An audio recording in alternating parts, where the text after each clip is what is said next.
ओम नमो भगवते वासुदेवाय नमः। स्वागत है आप सभी का मेरे एच.एस. भारद्वाज यूट्यूब चैनल पर। माघ मास कथा द्वितीय अध्याय। इस कथा के सुनने से 1000 गोदान का फल प्राप्त होता है, हर मनोकामना पूरी होती है।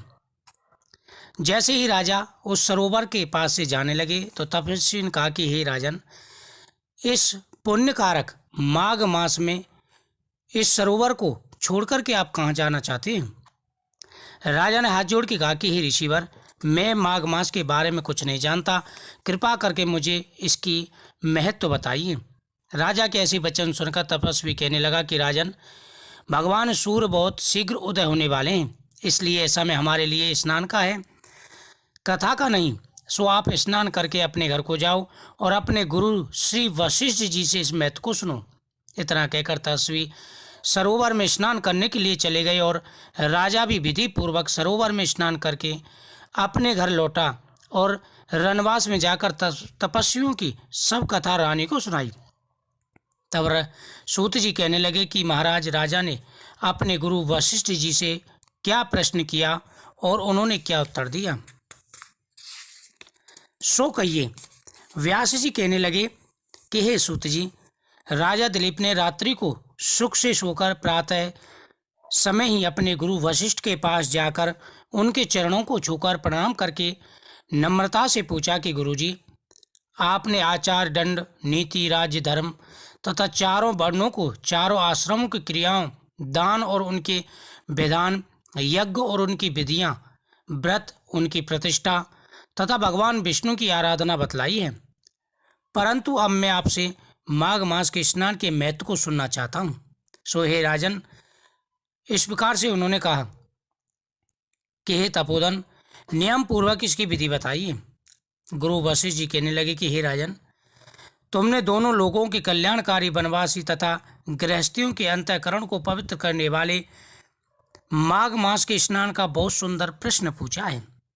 मकर राशि के सूर्य के आने पर माघ मास में स्नान का फल गौ, भूमि, तिल, वस्त्र, स्वर्ण, अन्न, घोड़ा, हाथी आदि दानों का चंद्रायण और ब्रह्म पूर्व व्रत आदि से भी अधिक होता है। वैशाख तथा कार्तिक के जप, दान, तप और यज्ञ बहुत फल देने वाले हैं, परंतु माघ मास में इनका फल बहुत ज़्यादा बढ़ जाता है। माघ मास में स्नान करने वाला पुरुष राजा और मुक्ति के मार्ग को जानने वाला हो जाता है। दिव्य दृष्टि वाले महात्माओं ने कहा है कि जो मनुष्य माघ मास में सकाम या निष्काम भाव से निमित्त नियम पूर्वक माघ मास में स्नान करता है, वह अत्यंत फल को पाते हैं। उसको शरीर की शुद्धि, प्रीति, ऐश्वर्य तथा चारों प्रकार के फलों की प्राप्ति होती है। अदिति ने 12 वर्ष तक मकर संक्रांति में अन्न त्याग कर स्नान किया।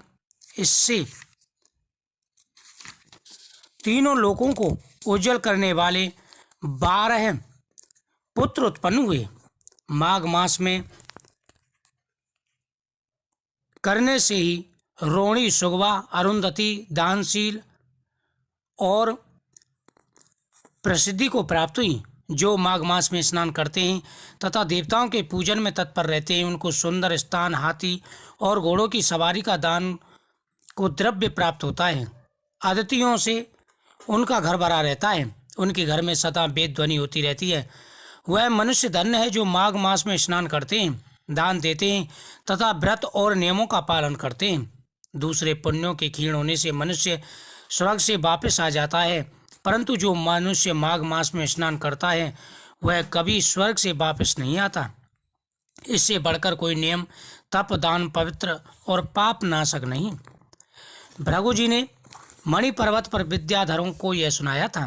तब राजा ने कहा कि ब्राह्मण भृगु ऋषि ने कब मणि पर्वत पर विद्याधरों को उपदेश दिया, सो बताइए।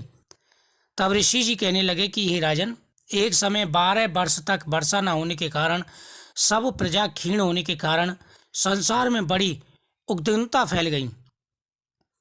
हिमालय और विंध्याचल पर्वत के मध्य का देश निर्जल होने लगा। श्राप, तप तथा स्वाध्या सब कुछ छूट गए। सारा लोग विपत्तियों में फंसकर प्रजाहीन हो गया। सारा भूमंडल फल और अन्न से रहित हो गया। तब विंध्याचल से नीचे बहती हुई नदी के सुंदर वृक्षों से अपने आश्रम से निकलकर श्री भृगु जी अपने शिष्यों सहित हिमालय पर्वत पर गए। इस पर्वत की चोटी नीली और नीचे का हिस्सा सुनहरा होने से सारा पर्वत पीताम्बरधारी श्री भगवान विष्णु के सदृश लगता था। पर्वत के बीच का भाग नीला और बीच बीच में कहीं कहीं सफेद स्फटिक होने से तारों से युक्त आकाश जैसी शोभा पा रहा था। रात्रि के समय वह पर्वत दीपों की तरह चमकता हुआ दिव्य औषधियों से पूरित किसी महल की शोभा को प्राप्त होता था। यह पर्वत शिखाओं पर बांसुरी बजाती और सुंदर गीत गाती हुई किन्नरियों तथा केले के पत्तों की पताकाओं से अत्यंत शोभा को प्राप्त हो रहा था। यह पर्वत नीलम, पन्ना, पुखराज तथा इसकी चोटी से निकलती हुई रंग बिरंगी किरणों से इंद्रधनुष के समान प्रतीत होता था। स्वर्ण आदि सब धातुओं से तथा चमकते हुए रत्नों से चारों ओर फैली हुई अग्निज्वाला के समान शोभायमान था।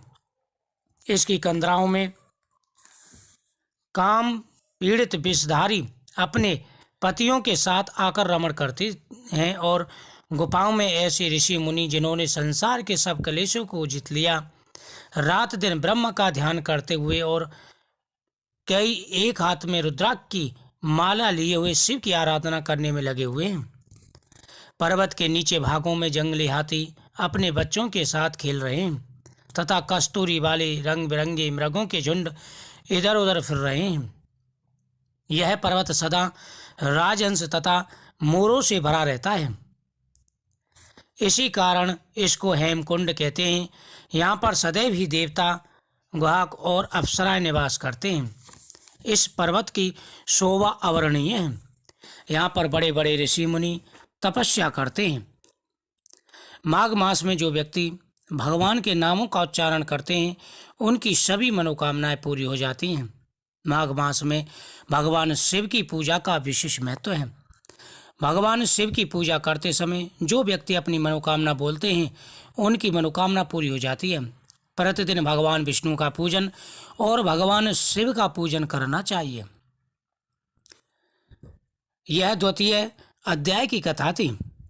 इस वीडियो को ज़्यादा से ज़्यादा शेयर करें, चैनल को सब्सक्राइब करें, बगल में घंटी के बटन को दबाएं मेरी हर वीडियो को नोटिफिकेशन पाने के लिए।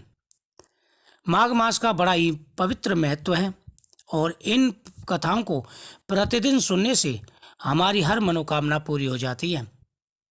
भगवान विष्णु प्रसन्न होकर के हमें आशीर्वाद देते हैं। मनुष्य के मन में जो भी कामना है वह प्रत्येक मनोकामना पूरी हो जाती है। जो व्यक्ति माघ मास में प्रतिदिन दान पुण्य करते हैं, भगवान की पूजा करते हैं, गौ माता का पूजन करते हैं और कथाओं का श्रवण करते हैं। ओम नमो भगवते वासुदेवाय नमः मंत्र का